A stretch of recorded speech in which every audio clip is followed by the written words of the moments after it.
Hello everyone, आज के video में हम किंगडम फंगाई देखेंगे। लास्ट 3 वीडियो में मैंने बायोलॉजिकल क्लासिफिकेशन, पहले तो इन जनरल बताया था बायोलॉजिकल क्लासिफिकेशन, फिर उसके बाद मैंने किंगडम मोनेरा बताया, फिर उसके बाद मैंने किंगडम प्रोटिस्टा बताया। तो इसका लिंक भी आपको नीचे मिल जाएगा तीनों वीडियो का, तो सबसे पहले आप वो देख लीजिए अगर आपने नहीं देखा है, और इसके जो नोट्स है वो भी आपको डिस्क्रिप्शन में मिल जाएंगे। तो किंगडम फंगाई की जब पहले बात आती है तो सबसे पहले एक ही बात याद आती है कि ये हेटेरोट्रॉपिक ऑर्गेनिजम्स होते हैं। इनकी मॉर्फोलॉजी एंड हैबिटेट में भी बहुत ज़्यादा डाइवर्सिटी है, मतलब अलग अलग तरह की मॉर्फोलॉजी है, अलग अलग तरह के हैबिटेट्स में रहते हैं। वैसे तो किंगडम फंगाई क्या होते हैं, मल्टी सेलुलर होते हैं, बट कुछ फंगाई जो होते हैं वो यूनिसेलुलर होते हैं, जैसे कि ईस्ट। तो एक के यूनिसेलुलर होने से ये नहीं बोल देंगे कि किंगडम फंगाई यूनिसेलुलर होता है, कुछ एक होते हैं, बाकी सारे के सारे क्या होते हैं, मल्टी सेलुलर होता है। और जो ईस्ट होता है ना, used to make bread and beer, ठीक है। व्हीट रस्ट में एक फंगाई आता है जिसका नाम है पुक्सनिया, इसके बारे में हम देखेंगे आगे जब हम फंगाई का क्लासिफिकेशन करेंगे। कुछ जो फंगाई होते हैं ना वो सोर्स ऑफ एंटीबायोटिक्स होते हैं, जैसे कि पेनिसिलियम। अभी हम इन जनरल फंगाई देख रहे हैं, उसके बाद हम उसकी क्लासिफिकेशन देखेंगे। Fungi are cosmopolitan and occur in air, water, soil and on animal and plants. Cosmopolitan मतलब एवरीवेयर इन द वर्ल्ड, मतलब हर जगह है, एयर में है, वाटर में है, सॉइल में है, एनिमल के ऊपर है, प्लांट के ऊपर है, हर जगह है। ये जो फंगाई होते हैं ना वो वार्म एंड ह्यूमिड प्लेसेस में ग्रो करना पसंद करते हैं, मतलब गर्म जगहों पे, गर्म मतलब थोड़ा गर्म चाहिए इनको। With the exception of yeast which are unicellular, एक ईस्ट एक्सेप्शन है जो कि यूनिसेलुलर होता है, बाकी सारे फंगाई क्या होते हैं, फिलामेंटस होते हैं, बड़े बड़े धागे की तरह filamentous. Their bodies consist of, ये 2-3 लाइनें जो है वो बहुत इंपॉर्टेंट है, इसको सुनो ध्यान से। Their bodies consist of a long cylindrical thread like structure called hyphae. इनकी बॉडीज जो होती है लॉन्ग होती है, थ्रेड लाइक स्ट्रक्चर होते हैं, जैसे कि ये, इसको हम लोग हाइफे बोलते हैं, ठीक है। आगे क्या लिखा है, the network of hyphae is known as a mycelium. जो हाइफे के नेटवर्क्स होते हैं ना, मतलब ऐसे ऐसे नेटवर्क बनेंगे, ऐसे ऐसे ऐसे ऐसे ऐसे ऐसे ऐसे ऐसे, इसको हम लोग क्या बोलते हैं, माइसीलियम। फिर आगे क्या लिखा है कि some hyphae are continuous tube filled with a multi nucleated cytoplasm, these are called coenocytic hyphae. कुछ हाइफे मतलब कैसे होते हैं कि जैसे मान लो एक हाइफे है तो एक कंटिन्यूअस ट्यूब है, इसमें मतलब बहुत सारे न्यूक्लियस है ऐसे करके, तो इन ऐसे हाइफे को हम क्या बोलते हैं, सिनोसिटिक हाइफे। मतलब एक हाइफे है जिसके अंदर पूरे ट्यूब के अंदर बहुत सारे न्यूक्लियस है, ऐसे हाइफे को हम क्या बोलते हैं, सिनोसिटिक हाइफे। सिनोसिटिक का मतलब क्या होता है, मतलब न्यूक्लियर डिवीजन तो हो रहा है, न्यूक्लियर डिवीजन हो रहा है, बट साइटोकाइनेसिस नहीं हो रहा है। तो अगर न्यूक्लियर डिवीजन होता रहेगा तो क्या न्यूक्लियस बढ़ते जाएंगे, लेकिन साइटोकाइनेसिस नहीं हो रहा, तो मतलब एक सेल से 2 सेल में बन ही नहीं रहे, तो मतलब एक सेल के अंदर क्या होंगे, बहुत सारे न्यूक्लियस हो जाएंगे, ठीक है। तो कुछ हाइफे जो होते हैं ना वो कंटिन्यूअस ट्यूब होते हैं जिनमें मल्टी न्यूक्लिएटेड साइटोप्लाज्म होता है, इसको क्या बोलते हैं, सिनोसिटिक हाइफे। आगे देखो, the cell walls of fungi are chitin, made up of a chitin and polysaccharide. इसमें मैंने एक लाइन बताना भूल गया, कुछ में तो ऐसा हाइफे होता है जिनमें कंटिन्यूअस ट्यूब होता है और मल्टी न्यूक्लिएटेड साइटोप्लाज्म होता है, उनको हम सिनोसिटिक हाइफे बोलते हैं। अब कुछ हाइफे पता है कैसे होते हैं, ज़्यादातर हाइफे, ये तो सिनोसिटिक हाइफे में लिखा है ना सम, मतलब ये कुछ ही होते हैं, बट ज़्यादातर हाइफे ऐसे होते हैं, उनके अंदर ऐसे ऐसे सेप्टा बना होता है और उसके अंदर न्यूक्लियस होता है, एक एक न्यूक्लियस। तो इसको सिनोसिटिक हाइफे नहीं बोलेंगे, इसको नॉर्मल हाइफे बोलेंगे। देखो ना एक ही न्यूक्लियस है, मल्टी न्यूक्लिएटेड थोड़ी है, ठीक है। और ये जो सेल वॉल होता है ना फंगाई का, एक काइटिन एंड पॉलीसेक्राइड का बना होता है। तो हाइफे के बारे में मैंने क्या क्या बताया, long cylindrical thread like structure, उसको क्या बोलेंगे, हाइफे एक को। बहुत सारे उन्हें नेटवर्क बना दिए तो उसको क्या बोलेंगे, माइसीलियम। फिर एक कुछ में हाइफे कैसा होता है, उसमें बहुत सारे न्यूक्लियस होते हैं तो उनको सिनोसिटिक हाइफे बोलते हैं। कुछ में अंदर सेप्टा प्रेजेंट होता है, ठीक है। आगे देखते हैं। अब अगर फंगाई के न्यूट्रिशन की बात करें तो फंगाई जो होते हैं ना वो हेटेरोट्रॉपिक होते हैं, ये बात तो पता है। अब हेटेरोट्रॉपिक में भी क्या क्या हो सकते हैं वो देखते हैं। कुछ होते हैं सेप्रोफाइट। सेप्रोफाइट क्या होते हैं, जो सोल्यूबल ऑर्गेनिक मैटर एब्जॉर्ब करते हैं डेड सबस्ट्रेट से। कुछ पैरासाइट होते हैं जो कि डिपेंड होते हैं लिविंग प्लांट एंड एनिमल पे। कुछ लाइव एज अ सिम्बायोंट्स, मतलब किसी दूसरे के साथ मिलकर रहते हैं, जैसे कि कुछ फंगाई अलगे के साथ एसोसिएशन करके लाइकेंस बनाते हैं। कुछ fungi roots of higher plants के साथ मिलके माइकोरिजा बनाते हैं। अब आगे देखते हैं, जब हम फंगाई के रिप्रोडक्शन की बात करते तो एक्चुअली ये पार्ट बहुत ही इंपॉर्टेंट है, क्योंकि इसमें बहुत कुछ समझने का है, तो इसको थोड़ा ध्यान से समझना। अगर वेजिटेटिव मीन्स की बात करें फंगाई में, तो फ्रेगमेंटेशन, फिजन एंड ब्रीडिंग दिखाई देता है। असेक्सुअल रिप्रोडक्शन की बात करें तो असेक्सुअल रिप्रोडक्शन कुछ स्पोर्स के द्वारा होता है, जैसे कि कॉनिडिया स्पोर, एंजियोस्पोर और जू स्पोर्स। सेक्सुअल रिप्रोडक्शन की बात करें तो उनमें भी 3 स्पोर्स है, oospores, एस्कोस्पोर्स एंड बेसिडियोस्पोर्स। अब हम लोग सेक्सुअल रिप्रोडक्शन में जो सेक्सुअल साइकिल होता है ना, अपने को उसके बारे में स्टडी करना है कि सेक्सुअल साइकिल में क्या होता है। जो फंगाई की सेक्सुअल साइकिल होती है उनमें 3 स्टेप होता है। पहला स्टेप है fusion of protoplasm between 2 motile और 2 non motile gametes called plasmogamy. दूसरा है फ्यूजन ऑफ न्यूक्लियाई, तो कैरियोगेमी होगा 2 न्यूक्लियाई। और meiosis in a zygote result in a haploid process. ध्यान से सुनो क्या होता है ये तीनों स्टेप।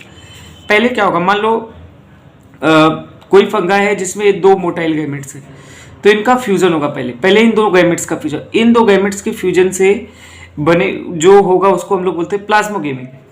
ठीक है, अब आगे देखते हैं। अब इनके अंदर जो 2 न्यूक्लियस है, इसके अंदर एक न्यूक्लियस, इसके अंदर एक न्यूक्लियस, इसका फ्यूजन हुआ तो प्लाज्मोगेमी। अब इनके अंदर जो 2 न्यूक्लियस है ना, उनका भी फ्यूजन हो जाएगा, तो इसको बोलेंगे कैरियोगेमी। अब फिर इसके वजह से क्या बनता है, एक जाइगोट बन गया। अब इस जाइगोट का मियोसिस होता है, इस जाइगोट का मियोसिस होगा और इससे बनेंगे हैप्लॉइड स्पोर्स। याद रखना, फंगाई में सवाल आएगा, इसमें जाइगोटिक मियोसिस होता है, बरोबर। तो ये बात याद होनी चाहिए, ह्यूमंस के अंदर गैमेटिक मियोसिस होता है, जाइगोटिक नहीं। ठीक है, आगे देखते हैं।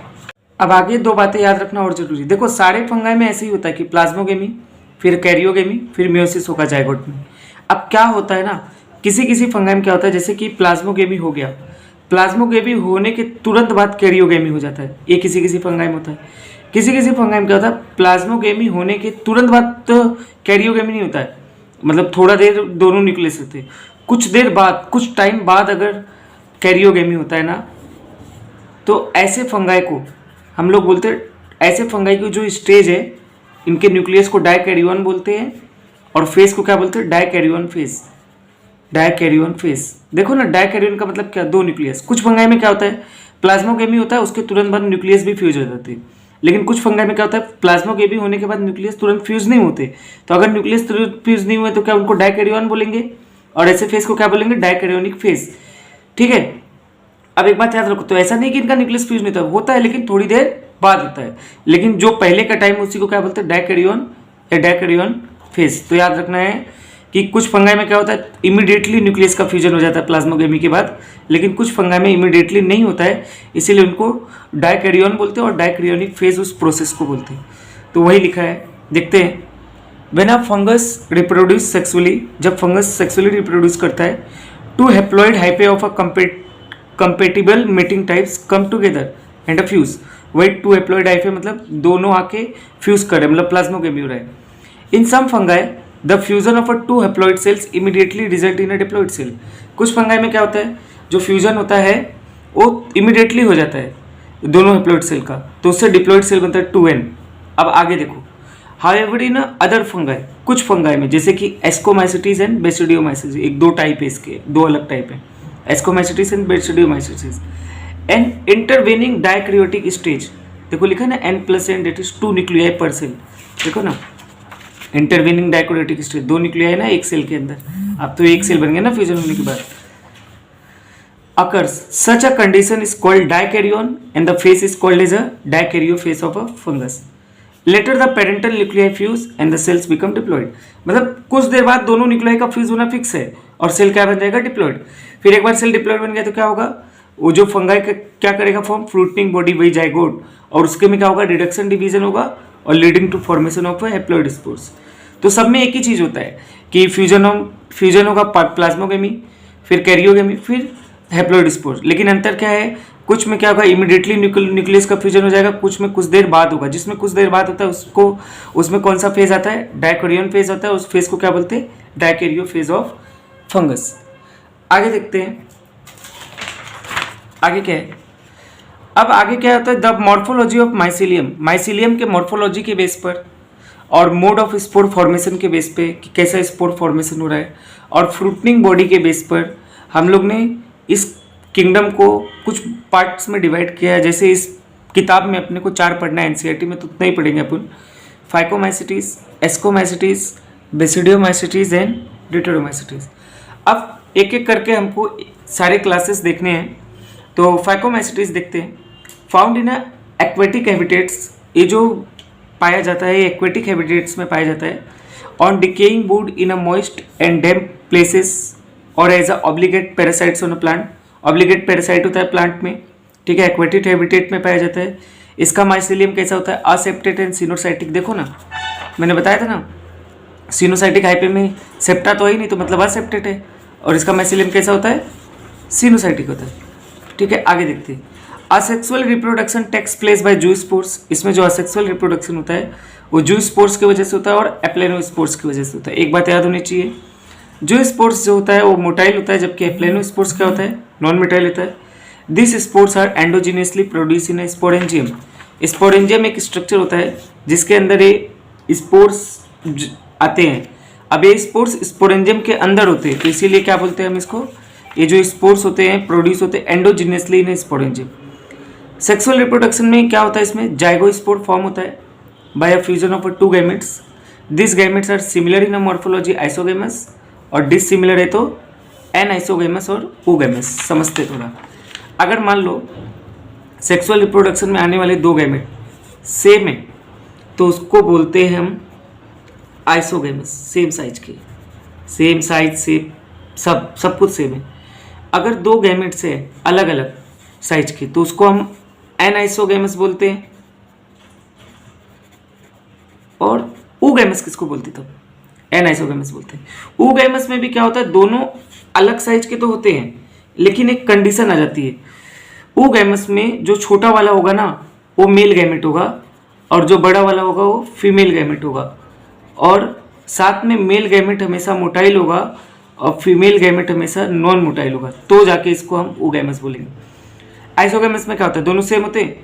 एनआइसोगेमस में क्या होता है? दोनों अलग होते हैं। कोई भी अलग हो सकता है, कोई भी बड़ा हो सकता है, मेल भी बड़ा हो सकता है, फीमेल भी बड़ा हो सकता है, कोई भी कुछ भी हो सकता है। जबकि ओगेमस में मेल छोटा होना चाहिए, फीमेल बड़ी होनी चाहिए, मेल मोटाइल होना चाहिए और फीमेल नॉन मोटाइल होनी चाहिए। आगे देखो, इसका एग्जाम्पल है म्यूकर राइजोपस, जिसको हम लोग ब्रेड मोल्ड भी बोलते हैं, और Albugo the parasitic fungus on mustard.